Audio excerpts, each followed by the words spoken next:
Assalamualaikum warahmatullahi wabarakatuh. Jumpa lagi di channel Malik Hasan. Dalam video kali ini, saya akan membahas tentang soal tes P3K berkaitan dengan tes kompetensi teknis. Jadi buat kalian yang belum subscribe, jangan lupa subscribe dan juga nyalakan tombol notifikasi agar tidak ketinggalan video terbaru dari Malik Hasan. Oke teman-teman semuanya, kita bahas di soal nomor 1.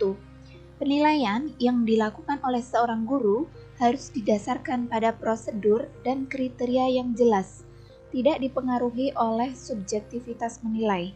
Hal ini sesuai dengan prinsip. Kita lihat di soal, ada penekanan pada kalimat berdasarkan prosedur dan kriteria yang jelas, serta penilaian tidak dipengaruhi oleh subjektivitas penilai. Kita lihat untuk yang poin A, prinsip penilaian terbuka. Nah, kalau prinsip penilaian terbuka ini merupakan prinsip penilaian yang dapat diketahui oleh pihak yang berkepentingan. Jadi bukan ya. Kemudian yang B, prinsip menyeluruh. Nah, kalau prinsip menyeluruh ini berkaitan dengan mencakup semua aspek kompetensi yang diujikan. Jadi bukan termasuk prinsip penilaian yang ditanyakan di sini. Kemudian yang C, bermakna. Ini juga bukan. Kemudian yang D, ini adalah adil. Nah, adil ini yang dimaksud dengan prinsip penilaian adil itu adalah tidak menguntungkan atau merugikan siswa. Oke, kita simpan terlebih dahulu. Kita lihat yang poin E adalah objektif. Nah, objektif ini didasarkan pada prosedur dan kriteria yang jelas, serta tidak dipengaruhi oleh subjektivitas penilai. Jadi yang paling tepat adalah yang E. Prinsip penilaian yang objektif. Kita lanjutkan di soal nomor 2. Bu Linda adalah seorang guru seni. Hari ini dia ingin menilai kemampuan siswa dalam membuat lukisan. Selain hasil lukisan siswa yang dinilai, teknik dalam menggambar, cara menggunakan alat, dan perlengkapan juga sikap siswa dalam menghargai karya temannya juga menjadi acuan dalam penilaian. Dalam hal ini, Bu Linda telah menerapkan prinsip. Kita lihat di soal ini ada beberapa hal yang ditekankan dalam proses penilaiannya, mulai dari kemampuan siswa dalam membuat lukisan, kemudian hasil lukisan siswa, kemudian teknik dalam menggambar, cara menggunakan alat, kemudian perlengkapan, serta sikap siswa dalam menghargai karya temannya. Ya, kita lihat untuk yang A, prinsip sahih. Nah, sahih ini artinya penilaian ini didasarkan pada data. Jadi data-data yang diperoleh guru ketika menilai ini, penilaian ini didasarkan pada data-data yang diperoleh guru ketika menilai. Kemudian yang B, objektif. Nah, objektif ini didasarkan pada prosedur dan kriteria yang jelas dan tidak dipengaruhi oleh subjektivitas. Jadi bukan ya, untuk yang A juga bukan. Kemudian yang C, menyeluruh. Nah, menyeluruh ini mencakup semua aspek kompetensi. Nah, jika kita lihat yang dilakukan Bu Linda ini melakukan penilaian secara menyeluruh, baik dari aspek kognitif, afektif, maupun psikomotorik. Tapi kita lihat dulu untuk yang poin D, sistematis. Nah, sistematis ini merupakan prinsip penilaian yang berencana dan bertahap. Ini juga bukan. Kemudian yang E, beracuan kriteria. Nah, kalau beracuan kriteria ini merupakan penilaian yang didasarkan pada ukuran pencapaian kompetensi yang telah ditetapkan. Ini juga bukan. Jadi yang paling tepat adalah yang C, prinsip penilaian menyeluruh. Karena dalam pelaksanaan penilaian yang dilakukan oleh Bu Linda ini mengedepankan penilaian secara afektif, kognitif, dan juga psikomotorik. Jadi mencakup semua aspek kompetensi. Kita lanjut di soal nomor 3. Pak Bejo adalah guru PKN di Sekolah Mekar Indah. Dia tinggal di Desa Mangunharjo. Siska adalah tetangga dari Pak Bejo. Setiap pembagian hasil evaluasi, Siska selalu diberi nilai 85 oleh Pak Bejo. Sementara Rudi, siswa yang paling pintar di kelasnya, hanya mendapat 80. Dari kasus di atas, artinya Pak Bejo tidak melaksanakan prinsip penilaian. Oke, kita lihat di soal ditekankan bahwasanya Siska ini merupakan tetangga dari Pak Bejo, sehingga dia diberikan nilai yang lebih baik dibandingkan Rudi yang merupakan siswa yang paling pintar di kelasnya. Nah, tentunya ini ada pelanggaran di prinsip penilaian. Kita lihat untuk yang A, adil. Adil ini merupakan prinsip penilaian yang tidak menguntungkan atau merugikan siswa akibat dari kebutuhan-kebutuhan siswa, misalkan adanya perbedaan gender, kemudian adanya perbedaan suku, ras, dan agama, dan lain sebagainya. Jadi ini kurang tepat ya untuk yang A, karena di sini tidak ada penekanan Siska itu adalah seorang perempuan, ataupun Rudi laki-laki, ataupun perbedaan agama, dan lain sebagainya. Kemudian kita lihat untuk yang B, prinsip penilaian objektif.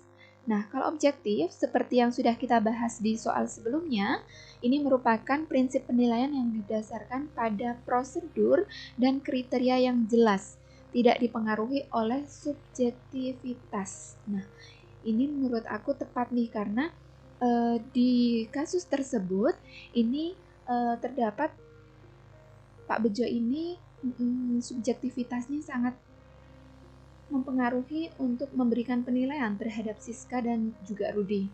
Tapi kita simpan dulu. Kemudian yang C, menyeluruh, ini artinya mencakup semua aspek kompetensi yang dinilai. Ini juga bukan ya. Kemudian yang D, sistematis. Sistematis ini merupakan prinsip penilaian yang berencana dan bertahap. Ini juga bukan. Kemudian yang E, beracuan kriteria. Ini prinsip penilaian yang didasarkan pada ukuran pencapaian kompetensi yang ditetapkan. Ini juga bukan. Berarti di kasus tersebut ini Pak Bejo ini tidak melaksanakan prinsip penilaian yaitu objektif. Jadi jawabannya adalah yang B. Lanjut di soal nomor 4. Hari ini diadakan penilaian harian oleh Pak Rendra, guru fisika. Jumlah nomor ada 10 soal. Siswa dengan absen ganjil mengerjakan nomor ganjil. Oke, kita lihat ya. Absen ganjil dia mengerjakan soal nomor ganjil. Sedangkan siswa dengan nomor absen genap dia mengerjakan soal dengan nomor genap.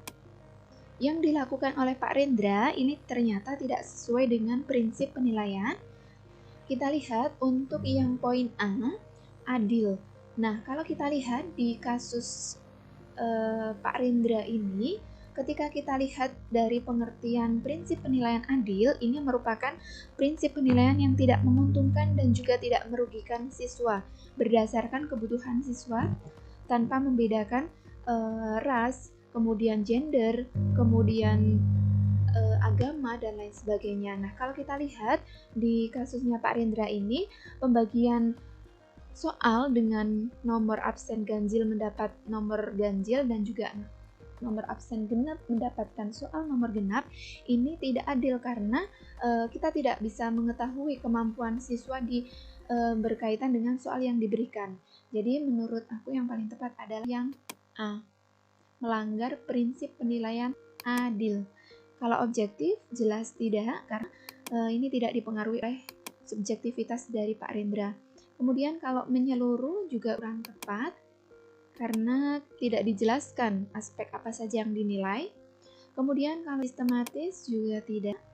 Beracuan kriteria juga tidak termasuk dari pelanggaran dari prinsip penilaian yang dilakukan oleh Pak Rendra. Jadi jawaban yang paling tepat adalah yang A. Kita lanjut di soal nomor 5. Pagi ini penyerahan raport untuk siswa SMP Mekarsari. Bu Retno adalah guru matematika di SMP tersebut. Saat sehabis pembagian raport, tiba-tiba Bu Retno didatangi oleh orang tua murid sambil marah-marah dan menggerutu karena nilai anaknya jelek. Padahal menurutnya anaknya tersebut adalah siswa yang pintar. Bu Retno kemudian menjelaskan teknik prosedur dan hasil pengolahan nilainya dari nilai harian, PTS, dan PAS, serta nilai sikap siswa dengan buku catatan penilaian yang lengkap. Dan akhirnya, orang tua siswa tersebut dapat mengerti bahwa nilai anaknya memang sesuai dengan fakta. Dengan demikian, Bu Retno telah melaksanakan prinsip penilaian. Jika kita perhatikan di kasusnya Bu Retno ini, ketika ada wali murid yang menggerutu karena nilai anaknya jelek, ini Bu Retno ternyata bisa menjelaskan nih, mulai dari teknik, prosedur, dan hasil pengolahan nilai dari nilai harian, PTS, serta PAS dengan catatan yang sangat lengkap. Nah, dengan demikian, ketika kita lihat hal tersebut ini sesuai dengan prinsip penilaian. Kita lihat untuk yang A, adil, tidak ya. Kemudian objektif, ini juga bukan. Menyeluruh, kalau menyeluruh ini artinya mencakup semua aspek kompetensi yang dinilai. Ini tidak ada kaitannya. Kemudian sistematis. Nah, kalau sistematis ini berencana dan bertahap. Ini juga tidak sesuai. Dan E, akuntabel. Nah, akuntabel ini adalah prinsip penilaian yang dapat dipertanggungjawabkan. Jadi, jawaban yang paling tepat adalah yang E, akuntabel. Lanjut di soal nomor 6. Dalam setiap kali penilaian, Pak Roy selalu membuat rubrik penilaian yang berisi kriteria penilaian yang mencerminkan kompetensi yang akan dinilai. Hal ini sesuai dengan prinsip penilaian. Kita lihat teman-teman, ada kata kunci di sini bahwasanya Pak Roy ini membuat rubrik penilaian. Kemudian isinya ini adalah kriteria penilaian yang mencerminkan kompetensi yang akan dinilai. Oke, kita lihat prinsip penilaian A, sistematis, jelaskan ya. Karena sistematis ini memiliki makna berencana dan juga bertahap. Kemudian yang B, beracuan kriteria. Nah, beracuan kriteria ini merupakan prinsip berdasarkan ukuran pencapaian kompetensi yang telah ditetapkan. Nah, ini kita simpan dulu ya untuk yang B. Kemudian yang C, menyeluruh. Artinya mencakup semua aspek kompetensi yang dinilai. Ini juga kan. Kemudian sistematis. Nah, sistematis ini merupakan berencana dan bertahap. Ini juga bukan. Kemudian akuntabel, penilaian tersebut dapat dipertanggungjawabkan. Ini juga tidak sesuai dengan soal. Nah, yang paling tepat adalah yang beracuan kriteria. Karena di sini Pak Roy ini membuat rubrik penilaian, kemudian isinya ada kriteria penilaian sehingga mampu mencerminkan kompetensi apa saja yang akan dinilai. Jawaban yang paling tepat adalah yang B. Kita lanjut di soal nomor 7. Dalam setiap pembelajaran, Pak Riko selalu mengadakan penilaian untuk melihat daya serap siswa terhadap materi yang telah diberikan. Hal ini sesuai dengan prinsip penilaian. Kita lihat ya, dalam hal ini Pak Riko melakukan penilaian ketika pembelajaran. Oke, kita lihat prinsip penilaian sistematis. Nah, sistematis ini berencana dan bertahap, ini juga kurang tepat. Kemudian yang B, beracuan kriteria. Ini merupakan prinsip penilaian yang didasarkan pada ukuran pencapaian kompetensi yang telah ditetapkan. Ini juga bukan. Kemudian terpadu. Nah, prinsip penilaian terpadu ini merupakan prinsip penilaian yang di mana komponen yang dinilai ini tidak terpisahkan dari kegiatan pembelajaran. Jadi menyatu dengan proses pembelajaran. Jadi tepat ya. Jawabannya adalah yang C. Kita lihat untuk yang D, sistematis, ini berencana dan bertahap, juga bukan. Kemudian akuntabel, ini dapat dipertanggungjawabkan, juga bukan ya. Jadi jawaban yang paling tepat adalah yang C. Kita lanjut di soal nomor 8.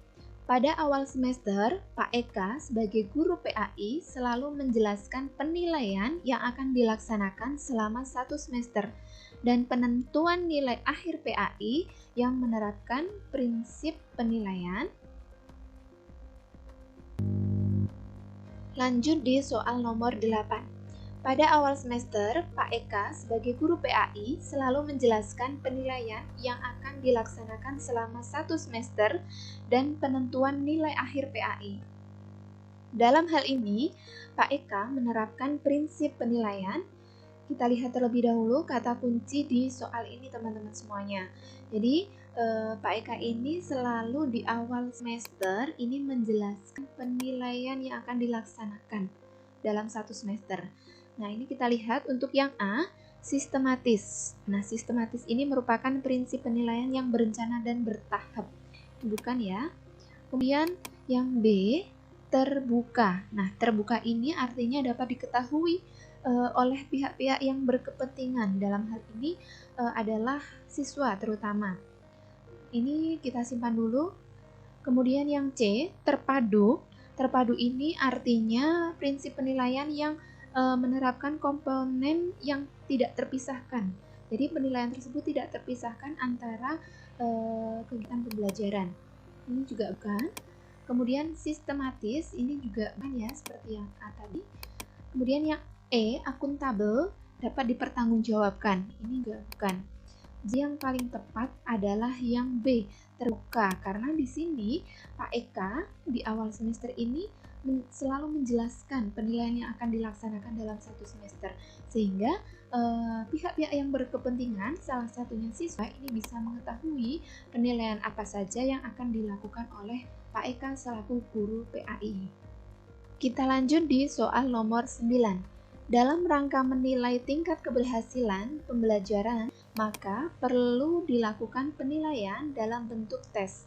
Di dalam penilaian dikenal dengan istilah tes formatif dan tes sumatif. Perbedaannya adalah A, cakupan materi dan bentuk soal. Oke, cakupan materi bisa masuk ya, tetapi bentuk soal menurut aku ini bukan. Kemudian yang B, bentuk soal dan waktu pelaksanaan. Oke, kalau bentuk soal tidak ya, karena untuk tes formatif dan tes sumatif ini bentuk soal bisa pilihan ganda ataupun uraian, jadi bukan ya. Waktu pelaksanaan ini bisa termasuk ya. Kemudian yang C, cakupan materi, oke, dan waktu pelaksanaan. Oke, cakupan materi bisa masuk ya, karena antara formatif dan tes sumatif ini cakupan materinya jelas berbeda. Sedangkan waktu pelaksanaan ini juga berbeda antara tes formatif dan tes sumatif. Kita simpan dulu. Kita lihat yang D, bentuk soal. Oke, bukan ya kalau bentuk soal ya. Dan kondisi peserta didik. Nah, ini juga bukan. Kemudian yang E, cakupan materi dan kondisi peserta didik.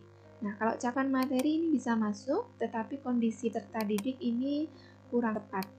Jadi, jawaban yang paling tepat adalah yang C, cakupan materi dan waktu pelaksanaan. Perlu teman-teman ketahui bahwasanya tes formatif ini merupakan assessment for learning and assessment as learning. Misalkan nih penilaian harian, kemudian ulangan harian. Sedangkan tes sumatif ini merupakan penilaian setiap akhir semester. Misalkan penilaian akhir semester, ujian sekolah, dan lain sebagainya. Lanjut di soal nomor 10. Jika di silabus ada diksi memecahkan masalah sampah, maka itu dapat ditemukan pada komponen silabus. Kita lihat untuk yang A, materi, bukan ya. Kalau kita lihat ini memecahkan, diksi memecahkan, ini merupakan bagian dari kata kerja operasional, yaitu di C4. Ya, C4, analisis. Jadi untuk materi bukan ya, karena di materi tidak menggunakan kata kerja operasional. Kemudian di B, kegiatan pembelajaran, ini juga bukan. Kemudian yang C, kompetensi dasar. Nah, kalau kompetensi dasar ini pasti menggunakan yang namanya KKO atau kata kerja operasional. Oke, kita simpan dulu. Indikator juga bukan. Tujuan pembelajaran juga kurang tepat. Jadi jawaban yang paling tepat adalah yang C, kompetensi dasar. Soal nomor 11. Dalam pembelajaran di kelas, seorang guru melaksanakan 3 langkah pembelajaran. Salah satunya ada pada kegiatan pendahuluan, yaitu apersepsi materi.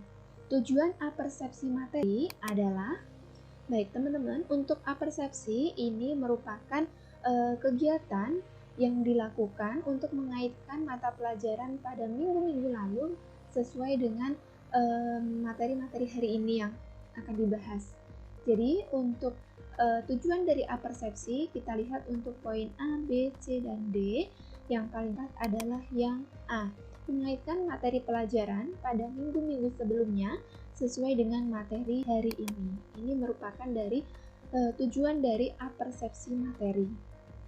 Soal nomor 12. Saat merancang pembelajaran, seorang guru ingin menyederhanakan konsep atau prinsip atau hukum yang kompleks sehingga memperjelas penyajian pesan secara tertulis. Media apa yang paling tepat dipilih oleh guru tersebut? A. Bagan, B. AP, C. Flipchart, D. Foto, E. Gambar. Kita lihat dari pengertian masing-masing opsi. Bagan, kalau bagan ini merupakan media yang membantu untuk menyajikan pesan pembelajaran melalui visualisasi dengan tujuan materi yang sangat kompleks dan dapat disederhanakan sehingga siswa ini mudah untuk mencerna materi yang akan disampaikan oleh guru. Ini tadi untuk bagan bisa masuk ya. Kita simpan terlebih dahulu. Kemudian yang B, ini AP. AP ini merupakan alat permainan edukatif.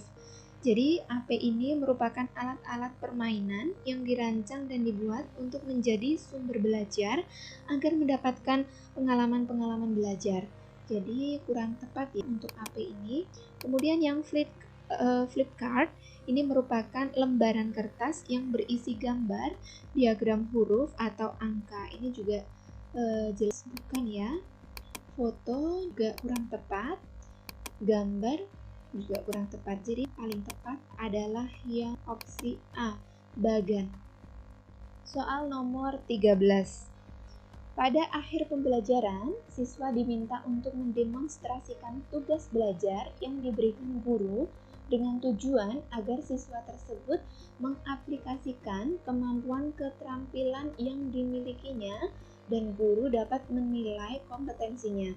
Instrumen yang dapat dipilih oleh guru untuk merekam hasil belajar yaitu, kita lihat ya, yang dinilai adalah kemampuan keterampilan. Kita lihat untuk opsi yang A, tes adalah daftar cek. Daftar cek ini juga bisa digunakan untuk mengukur kemampuan keterampilan. Kita simpan dulu untuk yang A. Kemudian yang B, benar salah. Untuk benar salah ini teman-teman, bahwasanya ini biasa digunakan untuk tes objektif atau penilaian pengetahuan. Jadi ini yang tepat ya. Kemudian yang C, pilihan ganda, ini merupakan tes objektif juga untuk penilaian pengetahuan, bukan keterampilan. Jadi kurang tepat. Kemudian yang D, ini menjodohkan. Ini juga merupakan tes objektif untuk menilai pengetahuan siswa. Jadi kurang tepat. Kemudian yang E, jawaban bebas, ini merupakan penilaian untuk uraian. Jadi kurang tepat. Untuk mengetahui atau penilaian pengetahuan. Jadi kurang tepat ya. Jadi yang paling tepat adalah yang A, daftar cek. Soal nomor 14.